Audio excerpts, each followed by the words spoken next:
Halo, aku Niken. aku Nathan. Kembali lagi di Arah Arah Rencana. Rencana. Nah, pada kesempatan kali ini kita akan membahas tentang Sekolah Tinggi Akuntansi Negara bareng sama teman aku, Nathan. Yeay. Nathan, gimana kabarnya? Kabar baik-baik, puji Tuhan. Sehat ya? Sehat. Nathan boleh diceritain, memperkenalkan diri sih lebih tepatnya. Nama, terus distan, jurusan apa sih, angkatan berapa gitu? Oke, halo teman-teman semua. Kenalin, namaku Nathan Oftarain, panggil aja Nathan. Aku sekarang semester 4, prodinya itu D3 Akuntansi di PKN STAN. Oke, aku pertama kali yang mau aku tanyain, kenapa sih kamu memilih untuk masuk ke STAN kan? Aku milih ke STAN tuh sebenarnya dulu itu kayak opsi ketiga sih. Soalnya kan dulu Wow. kita itu kayak apa ya, trennya itu ada 3 opsi kan, kayak opsi negeri, opsi swasta, sama opsi kedinasan. Nah itu STAN tuh masuk yang opsi kedinasan. Nah sebenarnya STAN pas ke jurusan akuntansinya tuh aku nggak ada naruh ke 3 pilihan yang pas itu loh, disuruh milih 3 jurusan pas desainnya. Nah itu aku milihnya itu nggak ada akuntansi. Nah tapi di situ kan ada kayak pernyataan kalau kita tuh bersedia ditempatkan selain di jurusan yang kita pilih itu. Nah aku milihnya di STAN. Nah kenapa diangkatin? Itu karena Akuntansi ya. nah di akuntansi. Nah kenapa aku ambil nggak milih yang negeri ataupun swasta? Itu karena apa ya? Di situ kan pas seleksi itu setelah seleksi tulis itu kan diambil 8.000. Iya bener, aku Iya. ingat banget Mas itu. Nah 8.000 kan. Nah aku tuh di situ ranking 8.000. Nah itu sebenarnya udah mau putus asa gitu kan. Nah tapi pas psikotes itu puji Tuhan lolos gitu loh. Nah jadi di situ aku kayak ya udah ditempatin di sini berarti aku pilihnya di STAN aja gitu. Jadi kenapa milih akuntansi karena udah kayak jalannya tuh di situ. Oke. Dulu 3 pilihan kamu pilih jurusan apa sih? Aku dulu tuh 3 jurusan tuh milih yang pertama itu D3 Bea Cukai. Yang kedua itu D3 Pajak, yang ketiga itu D1 Bea Cukai. Tapi pas angkatan kita tuh bea cukai nggak tes sendiri gitu kan, beda sama angkatan sebelumnya, iya nggak sih? Pas angkatan kita itu BC-nya tuh kayak ada tes tambahan, namanya itu TKK, kebugaran dan juga kesehatan. Gimana tuh? Enggak enggak. kayak itu loh. Jadi aku tuh juga ikut kan. Oh. Aku juga nemuin tes kebugaran sama tes kesehatan meskipun aku nggak ambil BC. Itu tuh ada tambahan kayak misal yang pull up, push up, sit up gitu. Berarti kamu Iya. merasakan itu ya? Enggak, soalnya kan pas di 8.000 itu udah kasih keterangan, ada yang tesnya tuh ntar kayak itu yang harus tes BC, ada yang tes non BC gitu. Oh iya benar.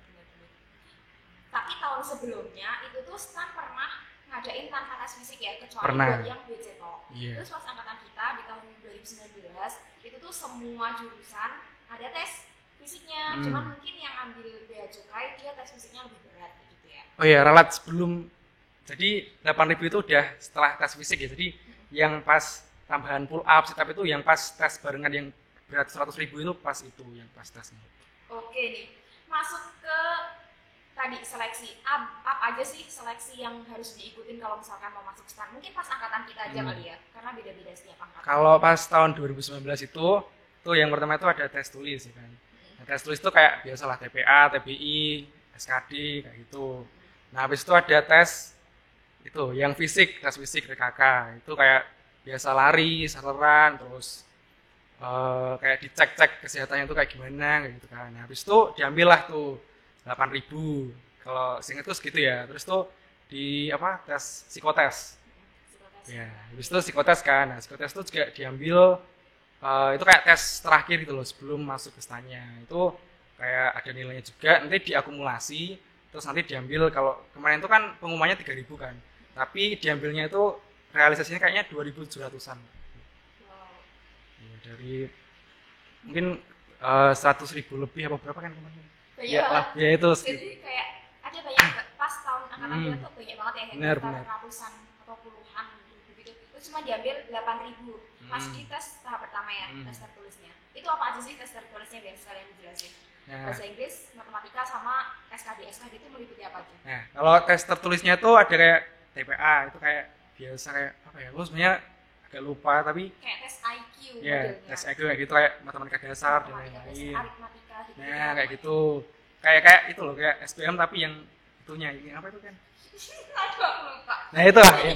Kayak TPS. nah TPS. Sosial Nah, scholastic. bener itu kayak gitu. Terus ada TBI itu tes bahasa Inggris biasa bahasa Inggris kayak melengkapi kata, terus kayak apa cerita-cerita panjang kayak gitu kan. Nah, terus habis itu SKD.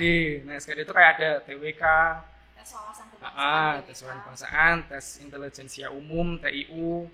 Nah, itu kayak ada kayak PPKN-nya, ada kayak itu kayak pertanyaan tentang personalitas gitu loh. Jadi aku tuh juga pernah dengar kalau itu tuh buat nyaring kita tuh biar gak apa ya, istilahnya tuh gak radikal gitu. Di situ jadi kita tuh ya kayak yang lagi rame di KPK sekarang gitu, yang TWK kayak gitu ya, kayak gitulah. Terus tes tulis ingetku itu sih. Tes kepribadian. Nah, tes kepribadian itu kayak itu unik ya kan biasanya. Itu kayak kita ditanyain kayak pilih pergi ke pesta atau pilih belajar atau apapun. Jadi kalau itu kayak triknya itu kan misal ada banyak soal kan, nah, itu kita harus konsisten gitu jawabnya itu dari misal ada soal yang sama itu kita nggak boleh melenceng-melenceng lah istilahnya. Jadi harus konsisten gitu jawabnya. Tapi soalnya itu kayak apa ya seputar keseharian gitu. Oke, keren banget. Dan pas di tes tulis itu juga ada skor batas aman ya. Jadi Iya. kalau misalkan dia nggak memenuhi nih, aku yang inget banget tuh bahasa Inggris aku yang lain tuh lupa berapa.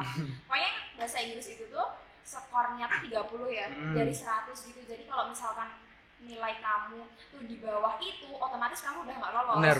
Dan kalaupun misalkan kamu bisa di atas itu semua, itu nanti ada rankingan nasional. Tetap yang lolos itu rankingan nasional untuk diambil 8.000 orang ini tadi buat ke tahap selanjutnya.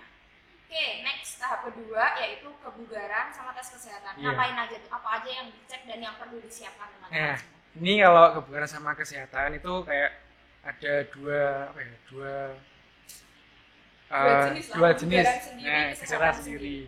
Nah, kalau kebugaran itu kayak pada umumnya lah, kayak lari keliling lapangan kayak gitu, itu ada waktunya. Jadi kita tuh kayak banyak-banyakan kilometernya gitu loh, jauh-jauhan. Nah, terus kayak shuttle run, kayak gitu cuman 2 kalau kemarin. Tapi kalau yang BC ada tambahan, misal kayak pull up, sit up, push up dan kayak gitu. Nah, habis itu jadi kalau aku kemarin tuh sebelum lari itu kayak cek kesehatannya dulu. Nah, kesehatannya kayak dicek apa tinggi badannya, berat badan, dan kayak ada penyakit bawaan apa enggak. Terus kayak apa ya, dicek varicocele dan lain-lain kayak gitu. Nah, tapi di sini tuh kemarin tuh aku juga ada teman yang kayak obesitas gitu langsung nggak boleh ikut lari. Wow, oh iya. Jadi kayak apa ya, langsung daripada berjuang sampai situ tapi nanti gagal ya udah dikasih tahu, jadi nggak usah sampai lari tapi sampai situ aja gitu. Jadi kemarin tuh kayak ada kayak gitu sih. Itu pas barengan tuh gitu, kepasan. Mungkin itu juga bisa dipersiapkan ya buat teman-teman semua. Terus buat tes kesehatan tadi itu juga ada tes mata ya kan? Kamu ada tes mata, tes gigi, terus tes varises juga. Jadi kayak nanti ada dokter yang ngecek terus dibuka gitu, celananya juga dilihat pokoknya ada varises enggak. Next, terakhir banget tahap ketiga ya. Oh iya, jadi tahap itu ada sistem gugur. Ada. Di tahap pertama kalau misalkan dia nggak lolos, dia nggak bisa ikut ke tahap kedua, tahap ketiga. Tapi kalau misalkan di tahap kedua yang tahap kebugaran dan sebagainya itu nggak ada sistem gugur ya kan? Kayaknya nggak ada sih. Nggak ada. Jadi langsung dia yang lolos tahap pertama, tahap tertulis itu otomatis dia bisa ikut tahap yang kesehatan kebugaran sama tahap terakhir yaitu psikotes. Gitu. Psikotesnya ngapain aja Nathan? Ya, psikotesnya tuh kayak UTBK sih, kayak di apa suatu ruangan kayak ada presiden komputer banyak gitu kan, itu ngerjain soalnya di situ. Jadi hampir sama kayak tes tertulis, tapi kayak itu tuh soalnya itu apa ya, sebenarnya itu kita kalau belajar misal kayak gambar kayak apa ya, kayak tes PNS pada umumnya gitu kan, itu kayak nggak berlaku loh kayaknya, soalnya CBT semua. Nah di situ kayak waktunya itu terbatas banget. Jadi misal matematika itu 10 soal, kalau nggak 15 soal itu cuma 5 menit kayak gitu. Terus kayak ada bahasa Indonesia juga, ada aritmatika juga, ada bahasa Inggris sedikit. Tapi itu yang paling apa ya? Yang paling buat susah itu kayak waktunya cuma dikit kayak gitu psikotes. Dan deg-degan juga. Deg-degan juga soalnya. Jadi mungkin kalau misalkan teman-teman cari di internet nih, karena sebelumnya aku juga sempat cari tes psikotes itu seperti apa. Nah kalau di internet itu kebanyakan psikotes kayak ada gambar orang, terus gambar pohon, terus wartek gitu. Tapi pas di STAN tuh psikotesnya nggak seperti itu, jadi murni kita ngerjain pilihan ganda di layar gitu kayak yang disampaikan akan tadi, jadi soal matematika, bahasa Indonesia, soal cerita dan sebagainya. Seperti itu buat masuknya STAN. Terus apa sih yang harus kamu siapkan, pengetahuan dasar apa yang harus kamu siapkan kalau misalkan kamu pengen masuk ke STAN? Kalau pengetahuan dasar tuh kayak nggak ada spesifikasi khusus ya, soalnya dari STAN sendiri juga beragam itu, ada yang dari anak IPS, ada IPA, ada SMK, ada juga yang udah kuliah gitu. Jadi kalau spesifikasi khusus mungkin yang ini aja sih, yang apa ya, yang mau belajar aja. Kayak soalnya di STAN-nya sendiri besok itu akan diajarin dari awal. Nah, aku mau tanya selanjutnya, di STAN itu ada jurusan apa aja sih kan? Kalau di STAN sendiri itu pas aku masuk itu ada 4 jurusan sama 10 prodi. Nah, jadi jurusan itu yang pertama ada akuntansi. Nah, itu ada D4 akuntansi, D3 akuntansi. Nah, terus yang kedua itu jurusan pajak, itu ada D3 pajak, D1 pajak sama D3 PBB penilai. Nah, terus ada juga jurusan kepabeanan dan cukai. Itu ada D3 BC sama D1 BC. Terus yang keempat itu ada jurusan manajemen keuangan. Itu ada yang pertama D3 Kebendaraan Negara, D3 manajemen aset, sama D1 Kebendaraan Negara. Wow, banyak gitu. banget ya, 10 jurusan. 10 jurusan, 10 prodi. Oke, next mungkin boleh dijelaskan nih, di masing-masing jurusan itu apa sih yang dipelajari gitu biar teman-teman ada gambaran. Kalau sepengetahuanku, kalau yang di jurusan akuntansi itu kayak akuntansi pada umumnya ya, kayak udah kita pelajarin kayak dari pencatatan, dari sampai nanti itu laporan keuangan gitu. Jadi laporan keuangannya itu bisa apa ya, digunakan gitu kayak ngambil keputusan gitu. Juga itu tuh kayak kita juga analisis laporan keuangan dan lain-lain kayak gitu. Nah, terus kalau pajak itu kayak kita tuh apa ya, mempelajarin perpajakan di Indonesia sendiri gitu. Kayak peraturan perundang-undangannya, terus kayak nanti kayak ada misal ada perubahan, ada penyesuaian gitu, kayak kita juga pelajarin itu gitu. Nah, kalau kebenaran negara itu manajemen keuangan maksudku, itu kayak kita mempelajarin apa ya, APBN, kayak APBD. Jadi kita tuh kayak apa ya, di kayak di pemerintahannya itu kayak gimana pas kita nyusun APBN dan lain-lain kayak gitu, secara umum kayak gitu. Terus kalau kepabeanan dan cukai itu ya kita belajarnya itu tentang bea dan cukai, kayak peraturannya, kayak barang-barang itu apa aja dan lain-lain kan. Kita tuh juga besok di bea dan cukai itu kebanyakan apa ya, akan ditempatkan di perbatasan gitu. Jadi juga ada kayak latihan fisik-fisiknya kayak gitu. Wow, keren banget ya jurusan di STAN. Mungkin aku mau tanya yang lebih spesifik ya, yang ke jurusan kamu nih. Kira-kira teman-teman kalau misalkan dulu pas sekolahnya nggak dapat materi ekonomi, materi akuntansi gitu, dia bakal kesusahan nggak sih buat ngejar materinya? Nah, kalau itu tuh sebenarnya dari kacamata aku aja ya. Soalnya aku dulu juga nggak dapat akuntansi terus. Iya. Soalnya kelas 12 itu ngambilnya sastra Inggris itu kan. Nah, terus juga ekonomi juga cuma dapat di kayaknya kelas 10 kalau nggak salah. Nah, itu kalau aku pribadi itu yang SMA-nya atau yang sebelumnya itu dapat akuntansi itu kata teman-temanku juga itu kepakainya itu cuma sampai UTS gitu. Yang akuntansinya sendiri. Nah, jadi itu kayak apa ya, sangat membantu menurutku. Jadi kalau misal udah dapat akuntansi juga pas awal-awal kan tuh kayak membangun percaya diri kan. Kalau udah awal-awalnya udah bagus kan, ya kemungkinan besar selanjutnya juga bagus gitu loh. Jadi kalau teman-teman yang udah dapat akuntansi ya berbahagialah gitu. Tapi kalau yang belum itu nggak apa-apa, soalnya banyak temennya gitu loh. Ada yang dari IPA, ada yang dari SMK teknik mungkin dan lain itu juga banyak di sana. Jadi belajarnya tuh bareng-bareng dan itu tuh banyak apa ya, banyak kayak tentiran, kayak belajar kelompok itu banyak banget. Jadi nggak usah apa ya, nggak usah berkecil hati gitu. Soalnya kita tuh apa ya, kalau akuntansi kan terkenal solidnya kayak gitu. Wow, akuntansi solid ya. Terus udah cukup. Ya udah skip. Oke, next tadi sempat disinggung beberapa hal terkait yang pertama tentir nih, aku mau tanya. Tentir itu sebenarnya apa sih?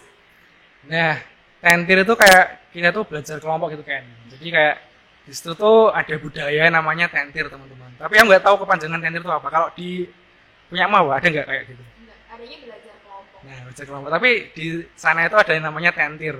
Jadi itu tuh kayak apa ya? Kayak seminggu sebelum UTS, UAS tuh kita tuh kayak ada kayak kan kita juga ada kelas itu ada kelompok belajar, nah, itu juga bisa di situ tentirnya. Tapi ada juga misal organda. Organda itu organisasi daerah ya, misal itu orang-orang se-Jogja gitu. Nah, itu juga ngadain belajar bersama, misal di kosnya Niken gitu misal. Nah, di situ kita belajar bersama gitu. Terus misal ada juga himpunan mahasiswa. Itu juga ngadain tentir kayak hari Minggu itu kita minjem kelas lah istilahnya. Nah, itu jadi cutting itu yang pintar-pintar itu ngajarin kita adik-adiknya gitu.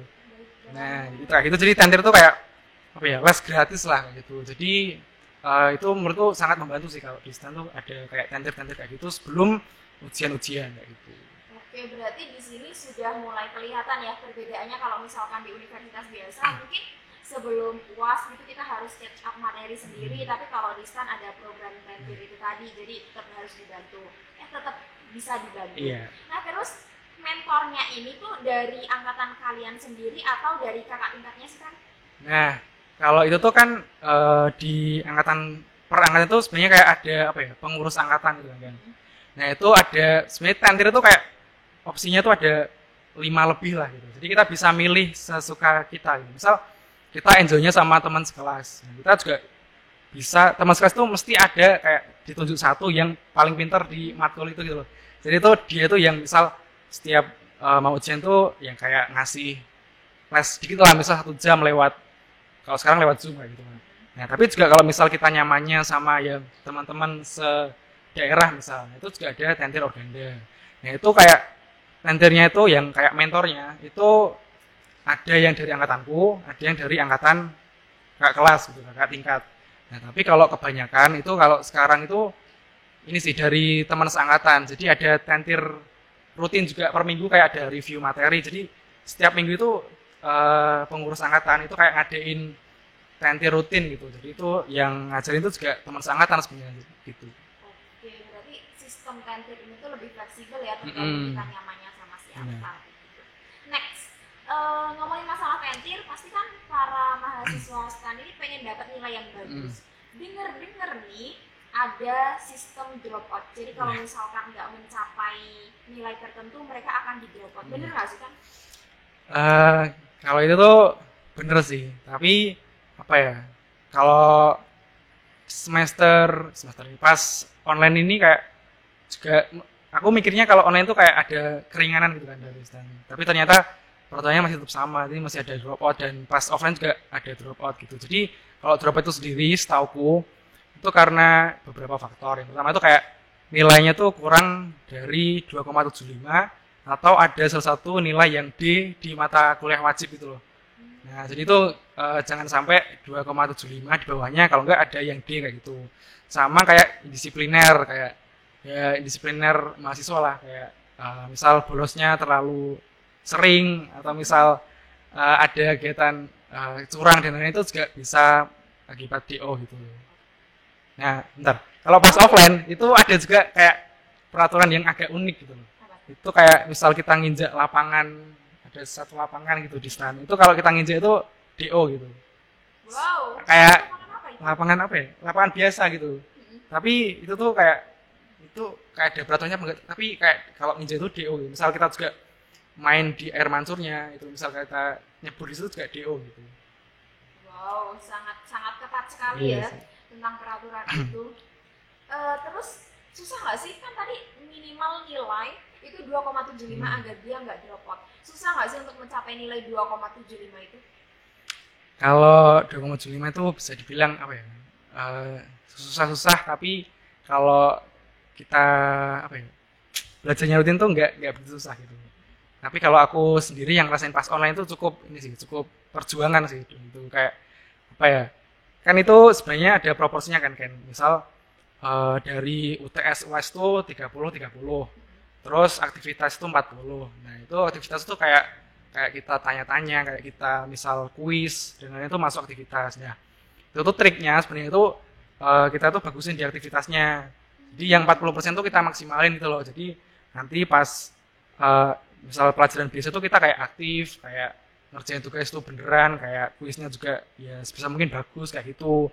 Nah, sama kalau UTS sama UAS kan biasanya lebih sulit UASnya kan. Nah, itu jadi kita UTS-nya tuh harus lebih maksimal gitu pas UTS. Jadi pas UAS tuh Ya misal kita kepleset gitu udah ada aktivitas sama UTS kayak gitu sebenarnya. Oke, keren banget nih, menarik banget. Selanjutnya Tan, aku penasaran. Anak-anak STAN tuh, terutama kamu ya yang akuntansi, harus menguasai software tertentu nggak sih ketika nanti udah masuk gitu? Kalau software tuh setahu aku itu ini sih yang paling sering digunakan kalau kita anak-anak akuntansi itu kayak Microsoft Excel aja sih. Susah nggak sih pengoperasiannya? Maksudnya sampai ke tahap yang emang bener-bener jelimet banget gitu nggak?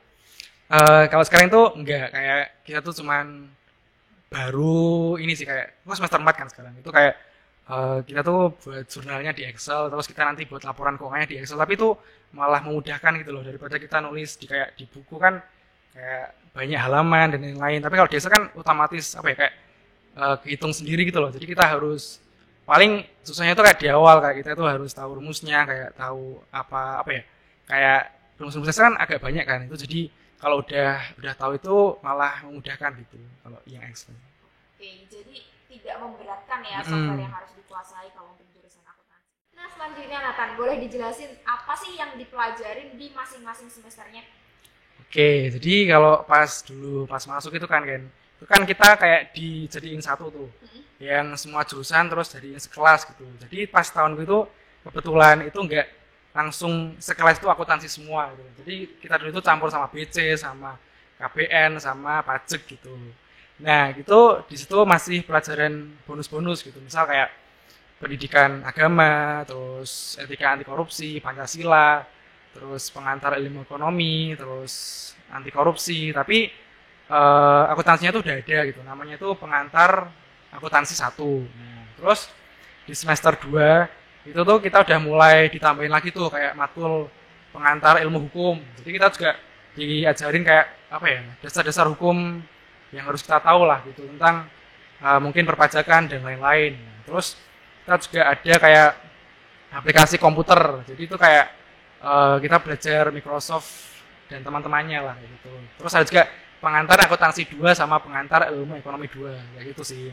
Terus semester 3 ini baru kita yang masukin ke sesama akuntansi gitu. Jadi sekelasnya itu akuntansi semua itu di tingkat 2 di semester 3. Jadi di sini itu matkulnya itu kayak hampir semua akuntansi gitu. Jadi kayak akuntansi keuangan menengah, akuntansi pemerintah, terus ada akuntansi biaya, ada praktik akuntansi keuangan menengah. Jadi yang AKM tadi itu teorinya, terus praktiknya itu kayak kita latihan soal-soal kayak gitu. Terus ada juga pengantar ilmu ekonomi juga masih. Terus itu sih, seingatku semester 3 itu. Terus semester 4 sekarang itu sama, tapi itu ditambahin ada SIA. Apa tuh? SIA itu sistem informasi akuntansi. Jadi itu kayak kita itu diajarin apa ya? Tentang besok kalau di kantor itu kalau kita ngelola data-data akuntansi itu kayak gimana baiknya kayak gitu. Intinya itu kayak gitu kalau SIA itu kayak gitu. Sama tambahan lagi itu ada manajemen keuangan. Nah, jadi itu kayak kita belajar time value of money kayak gitu sampai saham-saham, obligasi kayak itu juga diajarin di manajemen keuangan kayak gitu. Kurang lebih kayak gitu. Oke. Terus semester atasnya lagi? Nah, semester atasnya itu setauku itu kayak ada ALK namanya. Apa Itu analisis laporan keuangan. Oh, gitu. Nah, itu kayak kita tuh kayak ada perusahaan kita analisis loh. Ini laporan keuangannya kayak gimana, terus ini tuh sehat apa enggak kayak gitu. Terus kalau matkul-matkul lain itu ada kayak apa ya? Yang kalau yang tingkatku tuh ada kayak matkul bonus juga. Tapi yang punya aku tuh udah diambil di semester 1. Jadi enggak ada. Itu kayak ada budaya Nusantara juga kayak gitu. Nah, kalau matkul-matkul lain itu kayak apa ya? Selain itu aku masih ini sih, masih belum tanya-tanya sih. Oke. Thank you banget Nathan. Ada nggak sih mata kuliah di akuntansi yang kira-kira itu hanya didapat ketika masuk STAN gitu, jadi di universitas yang lain nggak ada? Kalau itu di akuntansi itu ini sih, kalau aku kemarin tuh ditekankan itu kita harus belajar yang matkul akuntansi pemerintah itu apa ya, lebih apa ya, lebih intens gitu loh. Soalnya besok itu kayak kita tuh kan di pemerintahan kan ya. Nah, itu kita juga harus benar-benar tahu gitu kayak jurnalnya itu sebenarnya hampir sama tapi kayak di bahasa Indonesia kan gitu loh. Jadi kayak misal ya kayak gitulah gitu. Misal equipment gitu diganti bahasa Indonesianya apa gitu. Jadi kita nggak pakai bahasa Inggris kalau bahasa pemerintah. Jadi kayak sebenarnya tuh treatmentnya tuh agak sama tapi apa ya, kita harus tahu konsepnya gitu. Menurutku kalau yang desain tuh kita itu sih yang diajarin di pemerintahan itu salah satu yang gak didapat di akuntansi yang di umum gitu. Menarik banget ya kita ngomongin akuntansinya kan. Pasti teman-teman banyak yang pengen ya secara kan gitu. Selanjutnya Nathan, tadi udah ngomongin tentang mata kuliah, terus kita ngomongin masalah kegiatan yang dilakukan ya. Untuk di akuntansi sendiri itu ada praktikum gitu nggak sih? Di akuntansi sendiri tuh ada praktikum. Namanya itu praktikum akuntansi keuangan menengah. Itu aku baru dapat itu sih yang praktik. Nah itu kita nggak membedah laporan keuangan kita congkel-congkel tuh enggak, tapi kita kayak latihan soal gitu. Jadi di situ kita kayak latihan soal UAS UTS tahun kemarin dari buku Bapak Ibu dosen, dari buku apa ya kayak buku kampus biasa lah. Itu kita kayak apa ya latihan di situ gitu loh. Soalnya kalau kata dosenku sama yang aku rasain sendiri itu akuntansi itu modalnya tuh latihan soal gitu. Kalau kita nggak latihan soal tuh dirubah sedikit kayak formulanya itu kita bisa bingung kayak gitu. Jadi di praktik itu kita beneran kayak dikasih soal, ini soal terus kita ngerjain itu gitu. Jadi praktiknya itu kayak ngerjain soal-soal gitu. Terus kalau untuk tugas-tugasnya tuh seperti apa sih, susah nggak sih? Tugas-tugasnya itu yang semester ini aja ya mungkin. Itu kayak sebenarnya tuh berkala sih, kayak per minggu itu ada kayak tugas rutin gitu. Jadi kayak kita tuh kan ada RPS kan ya, kayak panduan kita pas di semester itu gitu loh. Jadi kita tuh di situ juga udah ada latihan soal yang harus dikerjain apa, terus materi yang harus dibaca itu juga ada. Jadi per misal nih minggu pertama itu ke minggu kedua ya. Jadi minggu pertama itu kita ngerjain tugas ke minggu kedua kita ngerjain tugas ke minggu ketiga. Jadi udah apa ya, sudah pengulangan gitu. Jadi setiap minggu itu kita dikasih tugas kayak ngerjain soal dan lain. Tapi kalau tugas yang selain ngerjain soal itu di semester ini tuh kayak kita buat paper, buat makalah, terus kayak analisis apa ya, analisis tipis-tipis gitu tentang perusahaan, tentang saham dan lain-lain kayak gitu juga ada kayak gitu. Nah itu tuh apakah semua jurusan kira-kira tuh sama seperti itu atau memang itu hanya akuntansi aja sih kan? Nah kalau itu yang aku tahu itu kayak hampir sama sih. Jadi kan kita tuh pedomannya tuh pada RPS ya. Jadi kayak pedoman apa ya, siswa sama dosen buat ngajar gitu. Jadi di situ tuh juga ada tugas rutinnya gitu. Tapi kalau tugas yang lain itu kayaknya nggak ada sih, kayak yang tugas kayak mungkin spesifik jurusan ini tugasnya ini itu kayak aku belum apa ya, belum pernah dengar gitu loh kalau kayak gitu. Mungkin ada jurusan yang lebih banyak kayak research-nya, kayak nulis paper dan lain-lain. Tapi kalau tentang apa ya, tugas yang spesifik untuk jurusan tertentu itu kayak aku belum pernah dengar kayak gitu. Oke, menarik. Next, kita ngomongin masalah tugas, ngomongin masalah ujian, pasti ada remedi. Kalau remedinya di STAN itu seperti apa sih? Kalau remedi ini pas pelajaran biasa atau pas UTS UAS? Dua-duanya. Kalau pas kuis gitu kan, misal tugas itu tergantung dosen kan. Jadi kalau misal kita dapat dosen yang kayak family friendly gitu, bisa tuh kayak kita minta remedi atau tugas tambahan. Tapi kalau ada kan dosen ya kita nggak bisa menyamaratakan kan. Tapi juga mungkin ada beberapa dosen yang dia tuh disiplin dan berpegang teguh pada prinsip hidupnya gitu. Jadi dia tuh nggak boleh ada muridnya yang remedi. Jadi kita tuh dituntut untuk apa ya, belajar sebaik mungkin biar nggak remedi gitu. Itu kalau yang apa ya, aktivitas tadi yang bukan apa UTS UAS. Nah, kalau pas UTS UAS itu nggak ada remedi sih. Jadi kita tuh udah apa ya, udah diwanti-wanti dulu untuk kita tuh nggak ada kayak remedi. Misal SMA kan kita bisa remedi, bisa minta tugas tambahan gitu. Kalau di situ kayak udah nilai murni yang UTS UAS. Jadi ya kita tuh triknya ya kebanyakan tuh dibagusin di aktivitasnya kayak gitu. Oke, terus habis itu ada sistem ngulang matkul nggak sih? Misalnya nih kayak nilai matkul semester ini belum bagus, aku mau ngulang di semester depan biar nilai bagus. itu juga tidak ada gitu. Oh, Nah, tidak ada. ya jadi soalnya kan kita udah dipaket-paketin lah. Misal kita tingkat 1 tuh matkulnya ini semester 1 semester 2 nih. Jadi kalau kita ngulang itu kayak apa ya? Mungkin yang apa ya? Aku yang aku pahami itu misal kalau kita ngulang itu kayak memperlambat sistanya gitu loh. Nah, kayak Iya, bener sih. ya kita tuh ya kan udah dibiayai negara, jadi kita harus melakukan effort yang lebih lah gitu. Jadi kalau ngulang matkul sendiri tuh nggak ada gitu kalau di PKN sendiri. Gitu. Mungkin itu juga bisa digarisbawahi antara perbedaan sekolah ikatan dinas Ya. dengan universitas ya. Betul. Jadi kalau di aku di universitas itu bebas kamu mau ngulang matkul tapi ada batasanya 5 tahun. Tapi kan kita 8 semester nih 4 tahun. Jadi kalau misalkan ada mata kuliah yang nilainya kurang bagus gitu bebas boleh diulang tahun depan. Karena kan yang bayar juga kita sendiri kan. Kalau di PKN STAN ini karena semua biaya di cover negara ya kan. Nah, iya. Bener nggak? Bener. Itu jadi harus sesuai tahunnya yang udah ditentukan gitu. Betul. Selanjutnya Nathan, masuki semester atas nih yang bentar lagi bakal kamu lalui ya, apalagi kamu D3 ya. Iya. Itu kegiatan apa aja sih? Apa ada KKN, magang gitu?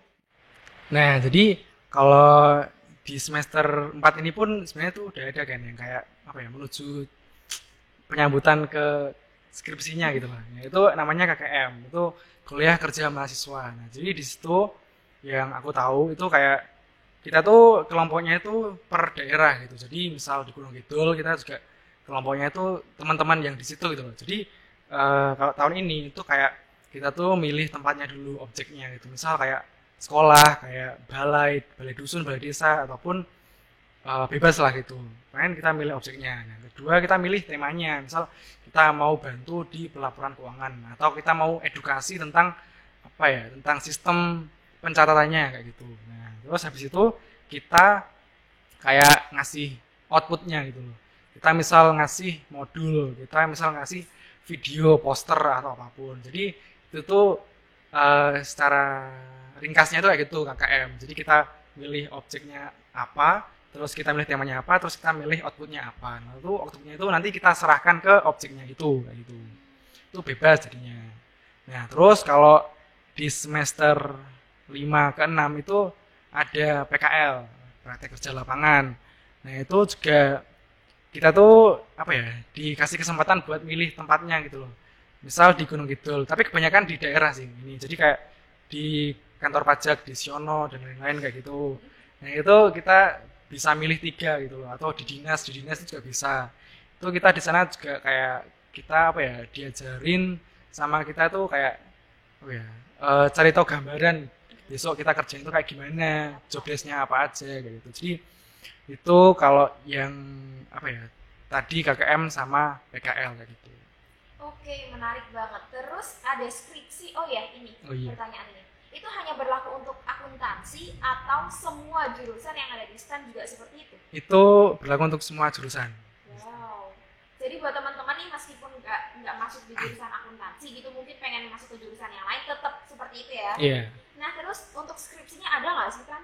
Nah, untuk skripsi itu kan kita D3 ya, kalau aku sih D3. Itu namanya bukan skripsi tapi KTTA. Apa Nah, tuh? itu KTTA itu kepanjangannya karya tulis tugas akhir. Nah, itu kayak apa ya? Sebenarnya itu kalau aku tanya-tanya itu bisa lebih sederhana dari skripsi gitu. Jadi kita tuh kayak nganalisis data-data yang kita ambil dari sebuah instansi ataupun kayak lembaga pemerintahan yang kita mau analisis gitu loh. Jadi kita tuh di situ kayak ya hampir mirip tapi bisa dibilang apa ya, setingkat di bawah skripsi kayak gitu. Jadi di situ tuh awalnya kita kayak ngasih proposal dulu, namanya proposal KTTA. Itu kita ngasih ke dosen, itu kayak kita ngajuin tema ini Pak, kita mau kayak gini. Nah, misal itu di approve, itu diterima, itu kita baru ngerjain KTTA-nya gitu. Tapi misal proposalnya belum diterima, kayak proposal itu kayak apa ya, pintu masuk gitu loh. Misal proposalnya diterima itu kita harus cari topik lagi, cari tema lagi. Jadi kalau proposalnya diterima, kita baru ngerjain KTTA kayak gitu. Jadi bukan skripsi tapi adanya KTTA gitu kalau D3. Lebih ringan daripada skripsi ya? Ya, tapi aku nggak berani bilang lebih ringan ya, karena soalnya kakak tingkatku juga pada stres gitu, ada pusing gitu, mungkin apa ya, ya untuk setingkat D3 lah gitu. Berarti Nathan udah siap ya tahun depan mulai pusing? Ya, diusahakan. Usahakan pusing? Diusahakan siap. Misalkan siap. Nah, terus kan kalau misalkan D1 dia juga ada KTTA gitu nggak sih? Nah, itu tuh aku kalau ini tuh ada tapi namanya tuh bukan KTTA kan, tapi ada kayak tugas akhirnya gitu. Tapi apanya itu aku lupa gitu. Tapi adalah yang kayak tugas akhir buat syarat kelulusan teman-teman D1 tuh ada gitu. Mungkin nanti bisa teman-teman cari lah gitu. D1 tuh apa gitu. Terus soalnya agak lupa sih kan. Oke, nggak apa-apa. Next ke pertanyaan selanjutnya nih. Nanti kalau misalkan udah lulus, itu gelarnya apa sih kan? Nah, kalau di akuntansi itu kan kalau D3 itu ahli media kan. Jadi ahli media akuntansi, jadi AMD AK kayak gitu. D1? D1 itu ahli apa ya? Kan ahli apa kan? Tahu gak? Aku juga lupa tapi ahli apa gitu akuntansi gitu. Tapi yang bedain cuman ahli dedek akuntansi gitu. Oke, jadi ada gelarnya ya untuk lulusan itu. Selanjutnya periode kuliah D1 1 tahun, D3 3 tahun betul. Terus aku dengar-dengar nih ada sistem 3N+1 nih di STAN. Jadi kalau misalkan di N-nya itu tuh dia D berapa? Misalkan kayak Nathan nih D3, 3N+1, 3 kali 3 plus 1. 3 kali 3, 9 plus 1, 10. 10 tahun itu masa dia harus mengabdi kepada negara. Jadi kalau misalkan sebelum 10 tahun dia udah kayak resign duluan gitu harus mengembalikan uang ke negara, betul? Iya, betul. Jadi itu 3N+1 bener ya. Jadi kayak kalau D3 itu kan 10 tahun kan tadi yang kata Nika itu benar. Jadi 10 tahun itu kita kayak apa ya? Bayar jasa negara itu kita kayak bekerja 10 tahun gitu loh. Jadi kalau kita misal mau resign, mau apapun itu kalau sebelum 10 tahun itu bener yang kata Nika. Jadi kayak kita itu kayak ada uang ganti ruginya gitu. Jadi di masa 10 tahun itu pun ada kayak syarat-syaratnya gitu loh. Misal kita belum boleh nikah dan lain-lain, tapi itu udah ada kayak MOU-nya gitu. Jadi kita udah tanda tangan gitu. Jadi kita nggak bisa istilahnya belenjani janji gitu. Misal kita mau nikah kebetulan nikah itu juga belum bisa kayak gitu. Oh, berarti 3N+1 tuh belum boleh nikah sebentar? Enggak nggak sih? Tapi itu pas masa kuliah, ding, sorry. Itu pas masa kuliah kita nggak boleh nikah. Tapi kalau yang 10 tahun itu kayaknya boleh sih. Boleh ya. Mungkin lebih ke tempat di mana dia harus mengabdi gitu. Benar. Kayak siap ditempatkan dimanapun. Betul. Terus kalau misalkan D1 berarti 3N+1-nya berarti 4 tahun. Iya. Selanjutnya, tadi udah sempat kamu singgung masalah penempatan. Penempatan di STAN tuh sistemnya kayak gimana sih? Katanya yang nilainya bagus dia boleh milih gitu, bener nggak? Itu kayaknya ada benernya juga. Tapi yang aku tahu sama yang aku udah sama Kating itu sebenarnya ini sih, kan kita dulu ada tes SKD ya. Nah, itu juga ada, itu merupakan salah satu faktor penempatan gitu. Misal SKD-nya itu juga lumayan, itu juga bisa membantu gitu. Tapi kalau NEM itu menurutku juga salah satu faktor terpenting gitu. Misal kita mau ditempatkan di pusat ataupun yang lain yang kayak apa ya, di yang daerahnya itu mungkin nggak terlalu di sana-sana, itu NEM itu IP itu penting gitu. Jadi itu juga salah satu faktor. Tapi ada juga misal kita punya keahlian khusus nih, misal kita jago di bidang desain atau apapun, itu kalau misal udah dilirik sama lembaga terkait itu juga kita bisa langsung ditempatkan di sana gitu. Jadi soalnya aku juga ada tahu gitu, ada alumni itu yang dia itu penempatannya itu mengikuti passionnya dia tuh. Misal dia pintar ilustrasi, misal dia pintar videografi, itu udah diinceng lah gitu istilahnya sama lembaga-lembaganya kayak gitu. Jadi faktor-faktornya itu mungkin itu dari SKD, dari IP, sama dia itu punya skill apa gitu. Tapi kalau kita sendiri itu sebenarnya ada 3, kalau setahu kita bisa milih 3 tempat gitu kan. Nah, 3 daerah, dan itu tuh yang memutuskan tuh pihak STAN-nya. 3 atau 5 ya? 3 Jawa, 2 di luar Jawa. Iya nggak sih? Kayaknya kayak gitu, tapi mungkin itu kayak berbeda-beda tiap tahun gitu. Jadi kayak mungkin besok juga beda, kemarin beda. Jadi tergantung surat edarannya gitu. Oke. Jadi tadi juga mungkin di akhir masa studi ya kamu kayak dikasih form gitu, mau masuk ke daerah mana aja gitu. Terus urut berdasarkan prioritasnya. Tapi ada kemungkinan juga kalau misalkan penempatannya di luar dari apa yang sudah kamu tulis di situ. Nah, terus kantor apa sih yang biasanya menjadi tempat penempatan kerjanya itu? Nah, kalau di jurusan akuntansi sendiri itu kemarin setahu itu ada yang di kayak Inspektorat Jenderal, terus ada di Sekretariat Jenderal, kayak di Dirjen itu juga banyak. Terus sama kemarin tuh yang aku baru ngeh itu ada juga yang di Polri gitu. Jadi tahun kemarin tuh ada kakak tingkatku yang penempatannya di Polri gitu. Jadi jurusan akuntansi itu bisa dibilang yang paling fleksibel gitu loh. Jadi bisa ditempatkan dimanapun. Dan itu tuh ilmunya juga bisa kepakai gitu di penempatan manapun gitu. Jadi lebih fleksibel gitu kalau yang akuntansi. Dan kalau di angkatan kamu itu udah pasti ya. Jadi nanti ketika lulus udah dari pihak stanya menempatkan tempat kerja. Jadi udah jelas kerjanya di mana. Iya, kalau kayak gitu sih kayak udah ada penempatan pastinya gitu. Yang kita tempatkan di mana terus kita berapa tahun di situ. Ngomong-ngomong masalah STAN, Sekolah Tinggi Akuntansi Negara, banyak hitung-hitungannya nggak sih? Bikin pusing nggak sih hitungnya? Itu kayak lumayan banyak sih. Soalnya kita setiap hari itu kayak mencatat laporan keuangan dan lain-lain itu kan jurusan akuntansi kan. Jadi kalau hitungan tuh lumayan banyak dan kita tuh kayak harus ada kalkulator, harus ada laptop buat ngitung dan lain-lain. Jadi kalau ditanya itu hitungannya banyak, ya cukup banyak kalau akuntansi. Kalau misalkan dulu teman-teman pas masa sekolah nggak suka sama pelajaran matematika, kira-kira dia bakal survive nggak?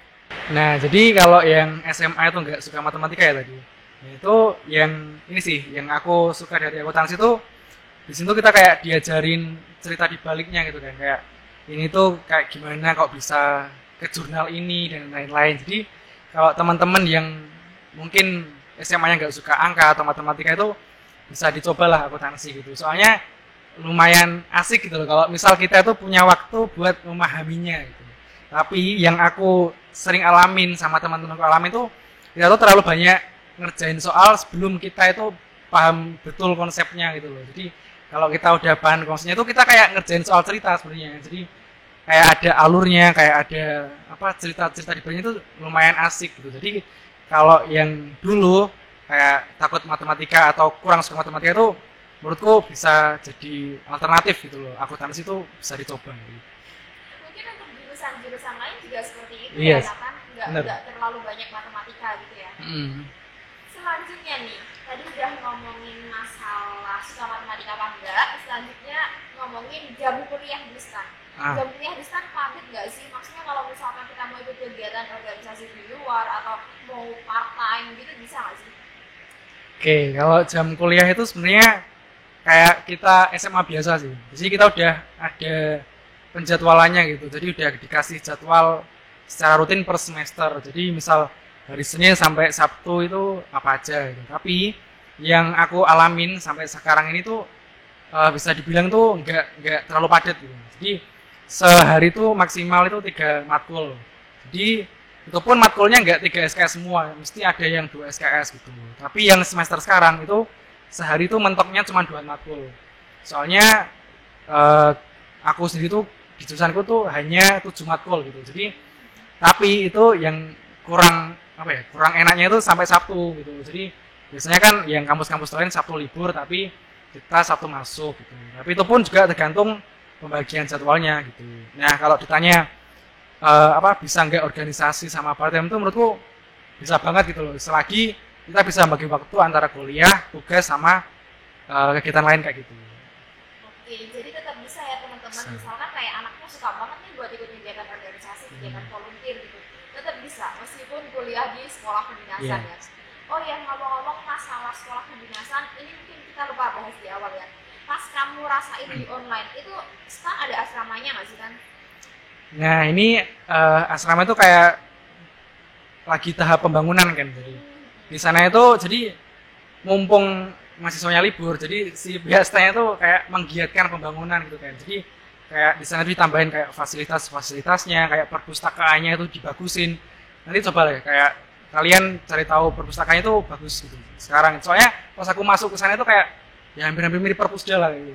Jadi sekarang itu bagus banget gitu. Nah terus kayak bangun asrama dan lainnya. Jadi asrama itu sendiri itu peruntukannya buat mahasiswa baru kan.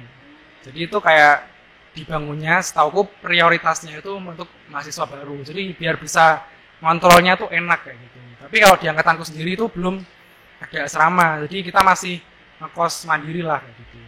Oke, berarti pas di kamu ini meskipun sekolah hanya ikatan dinas tapi tetap cari kos sendiri ya. Iya.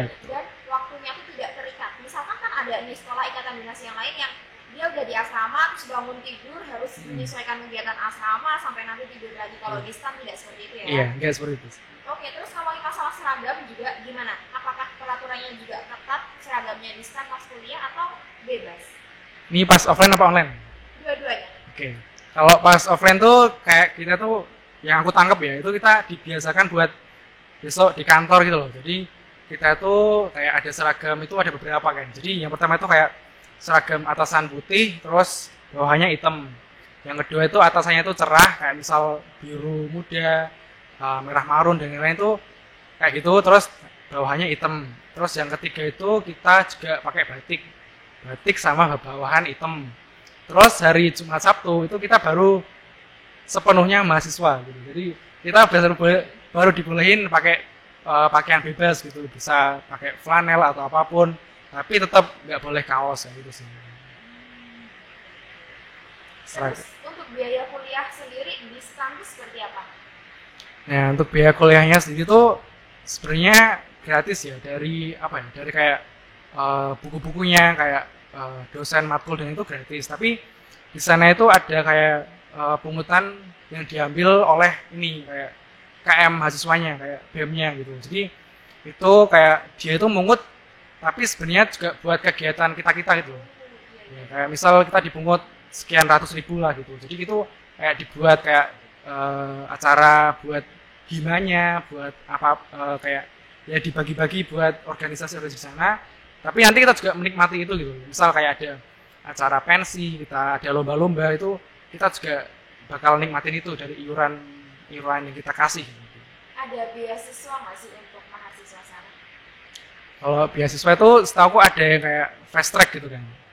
Nah, jadi misal teman-teman yang berprestasi nih, yang misal IP-nya itu bagus banget, itu dia bisa langsung misal di satu pajak, itu dia bisa langsung ke D3 pajak gitu. Jadi bisa langsungan gitu.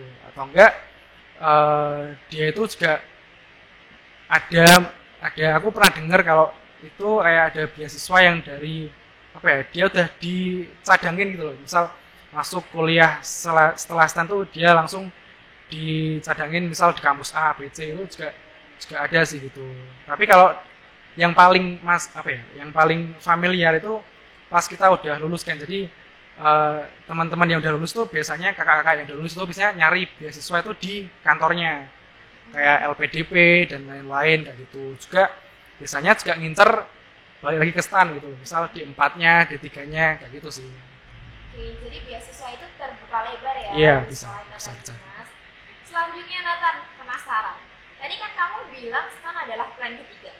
Iya. Kayak negeri, swasta, terus habis itu kedinasan. Kamu pernah ngerasa salah jurusan gak sih masuk di akuntansi STAN? Kalau sejauh ini apa ya? Kalau itu menurutku lumrah-lumrah aja kan. Misal kalau kita di jurusan ini, misal dulu pengennya ini, tapi yang aku rasain tuh kayak apa ya? Ya ini juga dirasain semua mahasiswa gitu loh. Nah jadi aku nggak sendirian dan ini tuh bukan suatu hal yang harus disesali gitu loh. Jadi kita udah masuk di sini, tapi ya ada kayak di beberapa waktu misal soalnya susah banget, terus teman-teman juga nggak ada yang paham itu kayak apa aku salah jurusan gitu. Itu juga pasti ada lah gitu kayak gitu. Tapi apa ya? Sebenarnya itu kalau kita tuh lebih telaten lagi, lebih tekun lagi tuh bisa lah di setiap jurusan yang kita lakuin sekarang itu bisa gitu. Bisa ya, pasti bisa. Apa sih hal yang tidak sesuai ekspektasimu pas masuk di STAN ini? Yang tidak sesuai itu ini sih. Kayak aku dulu tuh bayanginnya kalau di STAN tuh kayak kan dulu ada kayak gosip-gosip misal di sana itu iya kayak apa ya, mahasiswanya itu kayak serius-serius banget kayak kayak apa ya, belajar banget lah. Nah gitu.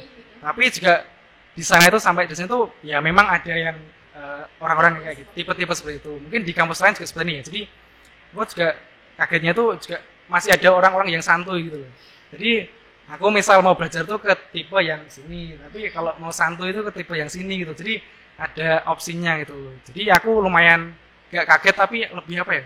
Lebih seneng gitu loh, ada berbagai macam tipe orang di STAN gitu. Jadi kita juga misal ada yang tipenya itu kayak bodo amat kuliah, yang penting organisasi juga ada, misal kayak itu juga ada gitu. Tapi ya kebanyakan tuh yang belajar tuh memang ada gitu. Jadi ekspektasiku yang itu terpenuhin gitu. Sama ini sih, biaya hidupnya itu bisa dibilang nggak mahal-mahal yang dibayangkan orang-orang gitu.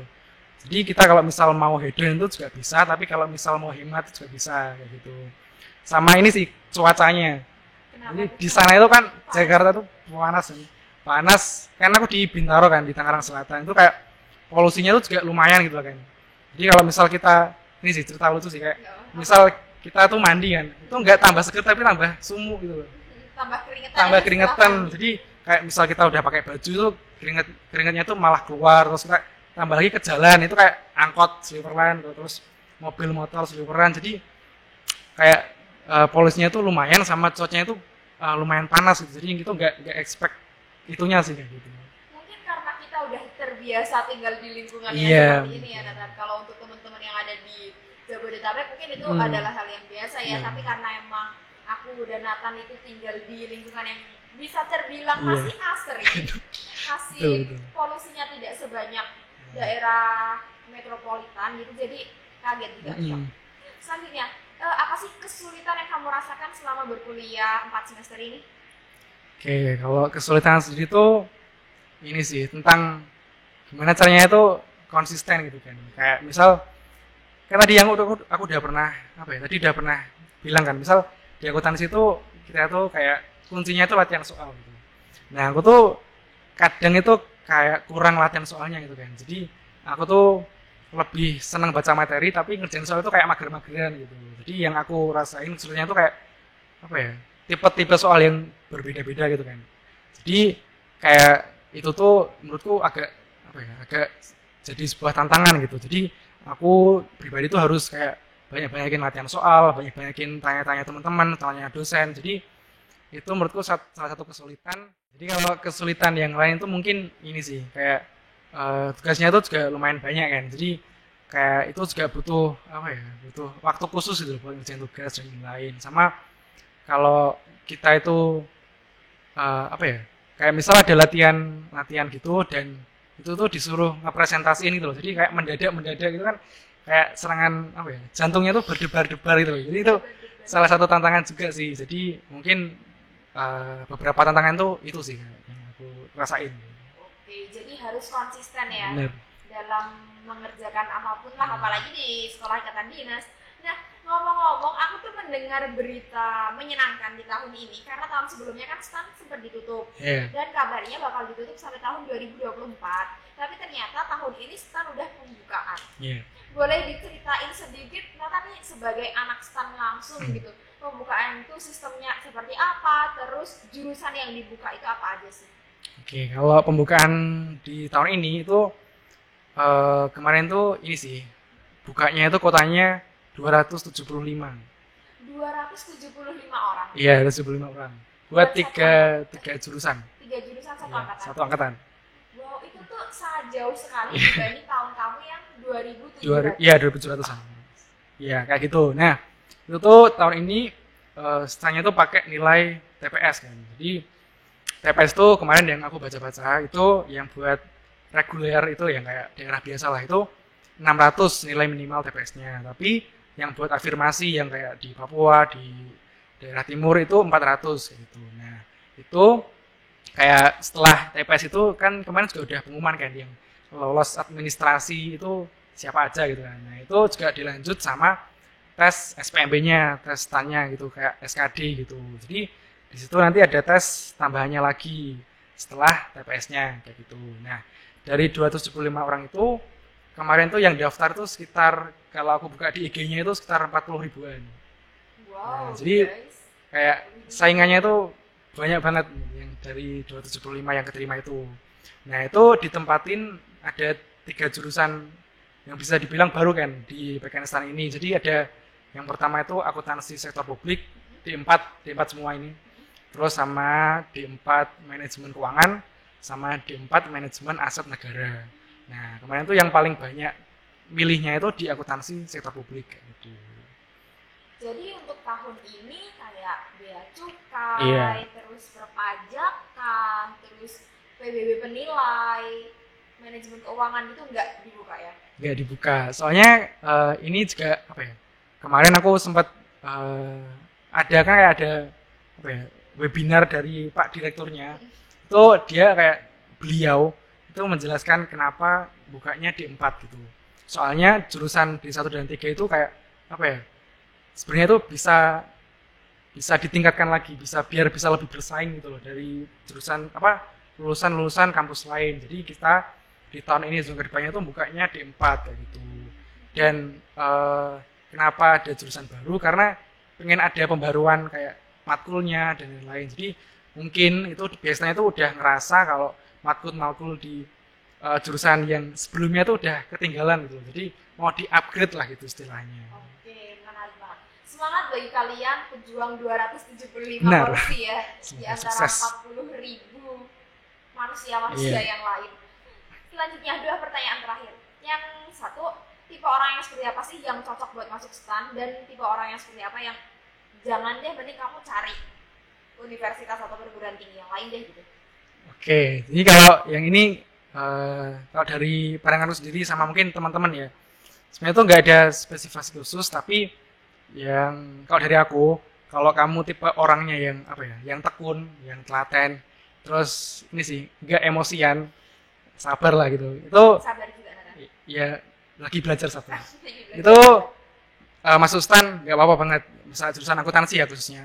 Ya, tapi kalau kamu orangnya kayak oh ya ini sama kalau kamu orangnya itu suka hal yang pasti, kan akuntansi kayak hitung-hitungan gitu kayak pasti kan. Jadi aku ulangin ya, kayak orang yang tekun, telaten, terus sabar sama suka hal yang pasti itu silahkan masuk STAN gitu. Aku rekomendasikan. Tapi kalau misal kamu orangnya lebih senang hal-hal yang abstrak, misal lebih senang kayak apa ya, hafalan atau memecahkan kasus kayak hukum-hukum kayak gitu kan. Itu misal kayak gitu, sama kamu orangnya itu emosian, itu mending nggak usah gitu. Soalnya kalau di akuntansi sendiri misal kita salah angka, misal kita salah masukin input data itu kayak fatal gitu loh. Nah, aku juga pernah misal kayak gitu, kayak rasanya itu sangat-sangat menjengkelkan gitu. Jadi kalau teman-teman yang misal emosian langsung banting laptop itu mending jangan masuk sini kayak gitu. Iya. Sama mungkin ini ya, yang dia pengen cepat langsung dapat Benar, kerja itu atau juga. jelas gitu kerjanya di mana. Setuju nggak? Setuju. Oke. Terakhir banget, pesan yang ingin kamu sampaikan buat teman-teman di luar sana kalau misalkan mereka pengen masuk ke STAN. Oh iya, kalau pesannya itu apa ya? Ya persiapkan diri sebaik mungkin. Terus ini sih kayak di STAN tuh mungkin unik gitu loh. Kita tuh faktor-faktor kita masuk STAN tuh ada banyak banget gitu, dan kita itu juga harus mempersiapkan segala faktor itu. Misal ini kayak aku ngasih apa ya, salah satu pandanganku juga ya, kayak misal kalian tuh juga harus jaga attitude kalian gitu. Misal di sosmed ataupun dimanapun tuh juga bisa jadi salah satu kriteria penilaian gitu. Jadi kalian tuh selain belajar, selain mempersiapkan materi, kita juga harus persiapan itu juga, attitude-nya juga harus persiapan fisik. Sama yang terakhir tuh jangan lupa apa ya, semuanya tuh kita awalin dengan doa, juga diakhiri dengan doa gitu. Karena ada banyak faktor yang mempengaruhi kelulusan Betul. masuk STAN. Ya, jadi kalau misalkan kayak belajar aja juga, kalau misalkan belum rezekinya di situ nggak cukup, atau kalau apalah pokoknya gitu, aku Iya. takut salah ngomong. Thank you banget ya Nathan, Iya, sama-sama sudah kan, makasih juga. berbagi cerita dan berbagi pengalaman buat teman-teman semua. Harapannya buat teman-teman yang pengen masuk STAN semoga dimudahkan lah Amin. langkahnya buat menyusul Nathan, dan harapannya juga Nathan di tahun kedua ini bisa lancar, Amin, tinggal amin. 1 tahun lagi ya lulus, Iya. terus penempatan dapat tempat yang sesuai dengan Amin. yang diinginkan. Pengen penempatan di mana? Kalau aku kalau bisa di Jogja. Di Jogja, di rumah Iya. sendiri ya, biar nggak perlu Benar, jauh-jauh. Thank you banget Nathan. Ya, Terima sama-sama, kasih Ken. banget buat teman-teman semua yang udah nonton. Jangan lupa terus di subscribe buat kalian yang belum subscribe. Habis itu di like dan silahkan komen jurusan apa sih yang pengen kalian bahas, atau kedinasan mana atau universitas mana yang pengen dibahas lagi. Sampai jumpa di video berikutnya. Dadah. Dadah.